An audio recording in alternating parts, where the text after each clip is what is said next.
Welcome to the deep dive. Today, we're looking at something kind of interesting, a bit of an economic paradox, maybe. Oh, what's that? It's about how giving something away, like totally free, can actually kickstart a whole rural economy. Ah, okay. Intriguing. Yeah, we're focusing on this small town, Caroga, in New York. Mhm. They had this piece of land bought way back in 1961 for recreation, Okay. and it just sat there Oh. for nearly 60 years, Yeah. totally unused, Yeah. until pretty recently. 60 years. Wow. That's a long time for potential to just lie dormant. So what happened? Well, that land is now the Wheelerville Trails. It's become this recognized mountain biking spot people are actually traveling for. Wheelerville, I've heard of it. It's a fantastic example, really. Shows how communities, and there are hundreds doing this now, are using mountain biking, that thrill-seeking tourism, as a real economic engine, moving away from maybe older industries. Okay, so let's get into that transformation. Because like you said, 55 years of nothing, Yeah. then suddenly action. It wasn't until 2016 the town board even started thinking seriously about mountain biking there. Makes you wonder, doesn't it, how many places like that are out there, just waiting for the right idea, the right spark. Exactly. So what was the spark here? How did they get started? Well, the official stuff kicked off in 2017. First step was a feasibility study. Got to see if it even makes sense. Right. Makes sense. How'd they fund that? It wasn't huge money, but it was critical. A $6,000 grant from the New York State DEC Department of Environmental Conservation. $6,000. Okay, so seed money, basically, Yeah. to prove the concept. Exactly. It legitimized the whole idea. But, a study is one thing. Building something people will actually travel for, that's another ballgame. Yeah, that takes more than just a report. It takes people, right? Vision. Precisely. And this is where it gets interesting. 2018, the guy managing the project for the town, Jeremy Manning, goes to the Adirondack Mountain Bike Festival. Okay, looking for builders. Not just builders, he was specifically looking for artists. That's the key word here. Artists. For building trails. Yeah. He met these two guys, Justin Vesp and Eli Glesman, and Manning apparently knew right away, these guys got it. Their approach wasn't just about digging dirt, it was about crafting an experience.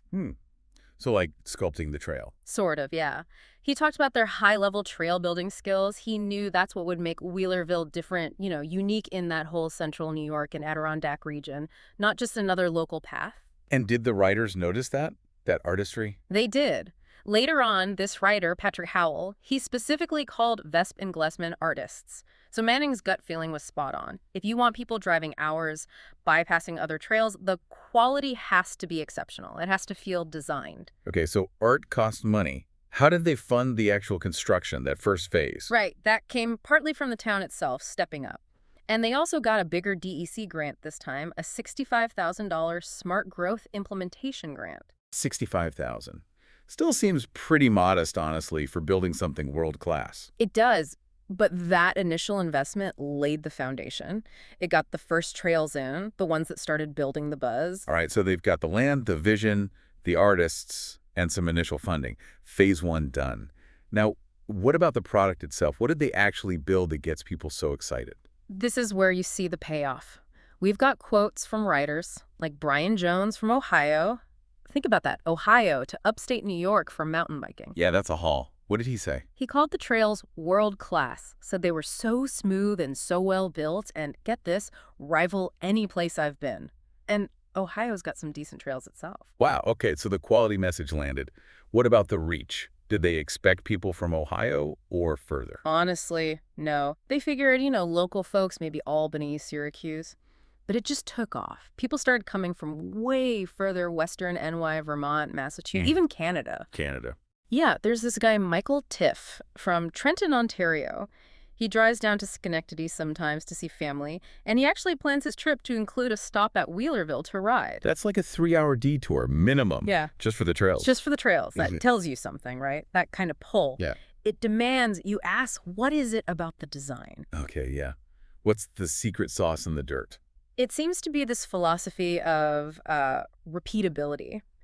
The manager, Manning, he really focused that 150-acre plot on creating thrills, adrenaline. Okay. His goal, he said, was for trails designed to be fun, repeat, and ride the same stuff over and over. So not just ride it once and you're done. You want to hit the same sections again. Exactly. And a big part of that is using gravity-fed terrain. For listeners maybe not deep into biking, that means using the natural slope. Right, so the hill does the work for you, kinda. Pretty much. It gives you speed and flow so you're not constantly grinding uphill or slamming on the brakes.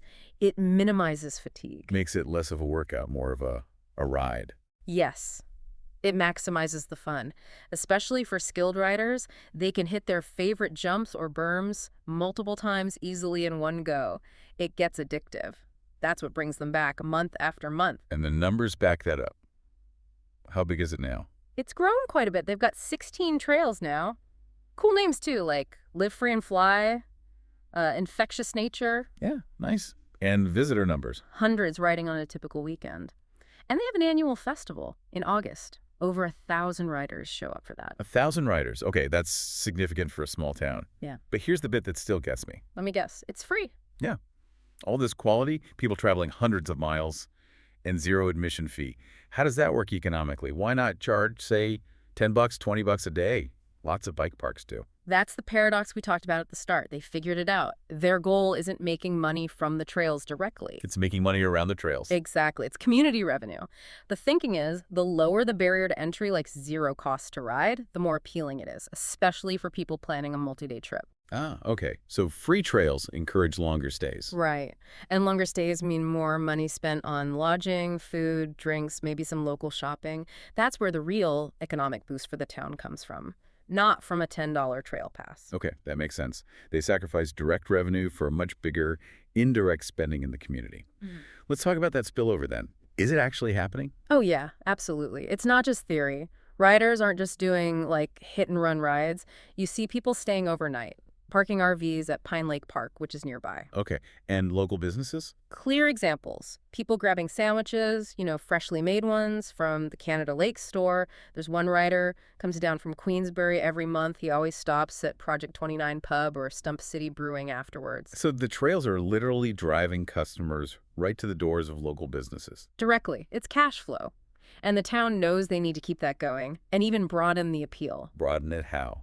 More trails. More trails, but also different kinds of trails. They got more grant money between 2022 and 2024. And while those first trails were maybe more for experienced riders... The adrenaline junkies. Yeah, haha. Yeah. They're now deliberately building stuff for families, for beginners, more recreational riders. Smart. Got to capture that whole market. What have they built? Well, Fulton County Tourism helped fund a skills park just for kids. That's great for families. And just last fall, 2024, they finished a new beginner loop. A beginner loop, so something less intimidating. Exactly. Manning described it as offering a skill-building kind of experience with gentler trails. It's a crucial move, really. It turns it from just a hardcore rider spot into potentially a family destination. And does that work? Are families using it? Seems like it. That rider from Ohio, Brian Jones, he mentioned his nephew came along once, first time riding trails like this. Right. How'd it go? He loved it. Jones said the trails felt safe and well-marked with lots of rest spots. That's key for beginners and families. Plus, they allow hikers on many trails, too, so if not everyone in the group rides, there's still something to do. That makes sense. Widen the net. It also sounds like the town itself is part of the appeal. Definitely. Riders talk about that. How welcoming Kuroga feels, the businesses are friendly, and apparently there's even a spot where riders can just jump in the lake after a hot ride to cool off. Nice perk. It's the whole package, Good trails, good vibe. That keeps people coming back just as much as the dirt. Okay, so Kuroga's figured out a model. How does this fit into the bigger picture? What's happening in the mountain biking industry overall? Oh, the timing for Kuroga is perfect. The industry is, well, it's booming. Last year, the global market was valued at something like $11.2 billion. Billion. With a B. Wow. And it's projected to basically double. They're forecasting $22.3 billion by 2032. That is explosive growth. And who's driving that? Is it just more people buying bikes? It's more people riding off-road, and critically, more people traveling to ride. The number of off-road riders jumped from about 6.9 million back in 2007 to nearly 9 million by 2022. That's a lot of potential visitors. A big market to tap into. Huge. And surveys like ones from singletracks.com, they really break down the economics of these traveling riders. Okay, what do those numbers look like? Get this. The average rider takes 2 vacations a year specifically focused on mountain biking. Plus another 2 trips where biking is maybe secondary, but still part of it. 4 trips a year involving mountain biking. Okay. And think about the distance. The average travel distance for these trips is 566 miles. Whoa, wait. 566 miles. That's That's serious travel. That Yeah. means Caroga isn't just competing with a park 50 miles away. Nope. They're competing for national, even international tourism spending. They're pulling people from hundreds of miles away who are looking for that top-tier experience. It's destination tourism, basically, built around dirt. Absolutely.